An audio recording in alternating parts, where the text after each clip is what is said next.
Alors pour garder le moral, aujourd'hui, ça va être une crème caramel, mais à l'ancienne. Vous allez voir, c'est comme une crème brûlée, c'est juste le top. Alors il nous faut des œufs, du sucre pour le caramel, du sucre, une belle gousse de vanille et de la crème Alsace-lait, parce qu'on est en Alsace. Tu dis pas les quantités, chef, de sucre? Je les rajouterai dessus sur le site comme d'habitude. Alors dans un premier temps, on va fabriquer le caramel.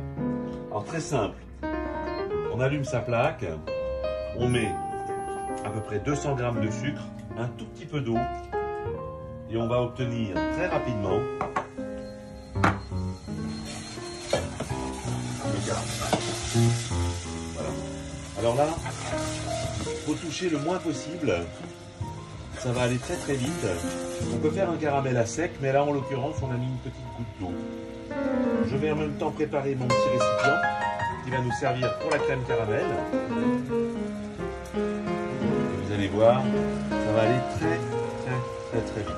Alors, premier petit indice, au niveau du sucre cuit, ce sont les grosses bulles qu'on voit apparaître là, qui vont tout doucement disparaître. Le sucre va commencer à passer par plusieurs stades. Gros boulet, grand cassé, comme on est à peu près là. Et on va voir apparaître très vite un caramel blond. Alors si Anne zoome un petit peu là-dedans, elle va se rapprocher, on va le voir. Il va commencer à y avoir une petite coloration qui va s'opérer sur les côtés. Voilà, là on commence à voir là au milieu, petite coloration qui s'obtient. D'ailleurs maintenant ça vient sur les côtés. Les bulles vont disparaître, les grosses bulles vont disparaître.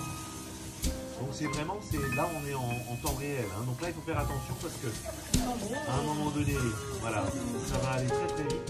Donc il va falloir décuire ce caramel. C'est-à-dire qu'on va mettre un petit peu d'eau. Regardez les grosses bulles comme elles deviennent petites. Ne jamais aller trop loin sinon le caramel devient amer.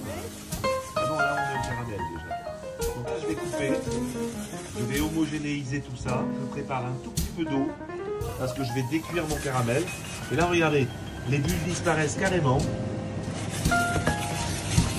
Ça devient très translucide. Là, on est à 158, 160 degrés. On va avoir un beau caramel. On va maintenant mettre un tout petit peu d'eau dessus. Il n'y a plus de bulles du tout. Voilà, il n'y a plus de bulles. Mon caramel, le feu est arrêté. Je mets une goutte d'eau. Attention de ne pas vous brûler. Voilà, on mélange un petit peu. Alors le fait de décuire le caramel, ça va permettre de se décrocher au fond de votre récipient.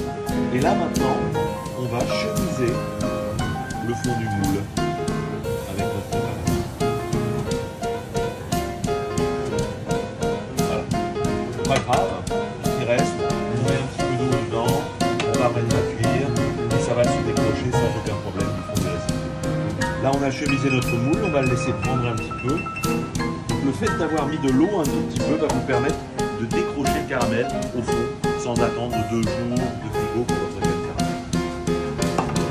Maintenant, l'appareil à crème caramel. Alors c'est très simple. J'ai d'abord besoin de 4 œufs.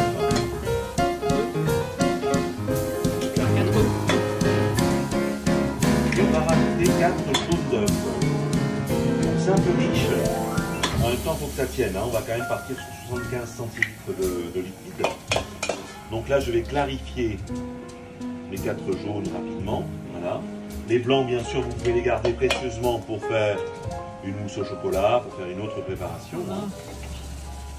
Voilà. Une tarte au fromage blanc.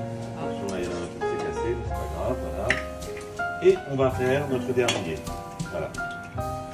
Ensuite, on va mettre dedans. Et vous allez voir, ça va être rapide. Voilà, ça va enlever. On va maintenant mélanger avec notre sucre. Donc là, il y a 200 g de sucre. On va bien fouetter tout ça pour blanchir cet appareil.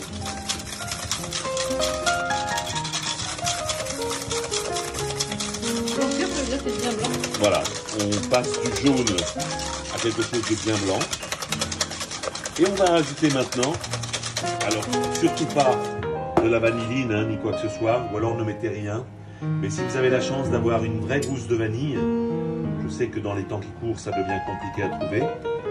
Voilà, mais une vraie gousse de vanille, on va gratter le côté noir, là, comme vous pouvez le voir, et ça, ça c'est de l'or en barre. Hein. Caviar de vanille. Du caviar de vanille, voilà. Ce qu'on va mettre dans notre préparation. On ramasse tout, hein, on garde tout, voilà. Et cette gousse de vanille, alors petite astuce, vous la mettez dans un peu de sucre, vous la laissez traîner dans un petit peu de sucre naturel, et ça va donner ce qu'on appelle du sucre vanillé, voilà. Donc surtout les je sais pas. Et ensuite vous le repassez au mixeur ou au Thermomix, et ça vous fait du sucre vanillé. Là on va bien mélanger. On va rajouter là-dessus maintenant notre crème fraîche, voilà. Alors moi je la mets froide. Pour accélérer le processus, on pourrait la mettre à chaud. Mais là, moi je préfère la mettre froide. Il faut qu'elle soit bien, voilà. Froide, c'est-à-dire qu'elle sort du frigo, là? Là, elle sort du frigo, hein. Parce que la spécificité aujourd'hui de cette crème qu'on va faire ensemble, c'est on va la démarrer à froid comme une crème brûlée. On va le mettre au four à 95 degrés. La cuisson sera longue, mais on verra qu'on aura un résultat absolument fantastique, sans aucune petite bulle, etc. Ce sera juste exceptionnel. Est-ce qu'on appelle ça une cuisson basse température? Alors, on peut appeler ça une cuisson basse température, mais c'est plutôt une cuisson, on va dire, qui va s'étaler dans le temps. Basse température, on serait plutôt aux alentours de 60-65, mais là, on n'obtiendrait pas. On a besoin aujourd'hui d'obtenir la coagulation des jaunes d'œufs, hein, donc voilà. Et par rapport à la coagulation des jaunes d'œufs, ça se passe à 84-85 degrés, donc il faudra passer un petit peu au-delà. Voilà, notre préparation est prête. On va maintenant la mettre dans ce récipient, mais pour éviter qu'il y ait une petite coquille, on va utiliser ce qu'on appelle un chinois. Voilà. Alors avec le chinois, on va passer notre préparation dans notre petit moule spécifique, hein. Voilà, donc ça, j'ai pris un moule à cake, hein, tout simplement. Voilà, une belle crème caramel, il faut qu'elle soit bien haute. Voilà. Et maintenant, les amis, on va mettre ça au four durant, vous allez voir, il va falloir à peu près 3h30 à 4 heures de cuisson. Mais pas d'inquiétude, le four est à 95, je glisse ça au four, je l'oublie, et on reviendra dans 3h30, 4 heures, et on viendra voir ce que ça donne. Voilà. Donc, on se retrouve pour le démoulage et surtout la dégustation. Donc maintenant, on va regarder la cuisson de notre crème caramel. Première chose, on peut le voir un petit peu comme ça. Ensuite, on peut contrôler avec une lame de couteau, en trempant la lame à l'intérieur, en ressortant. Il faut que ce soit impeccable. Et là, en l'occurrence, c'est bien. Surtout que ça va se terminer tranquillement. Donc, on va laisser cette crème maintenant. On va la mettre au froid et on reviendra quand on va la démouler. À bientôt. Alors, après une belle nuit au frigo, maintenant, non, au lit. Le Graal. Donc, on va juste défaire le côté.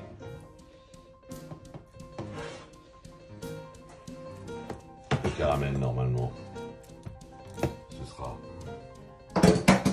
On va positionner un plat par-dessus et hop, on va démouler. Voilà. Le caramel commence déjà à arriver. Et là, le bonheur absolu.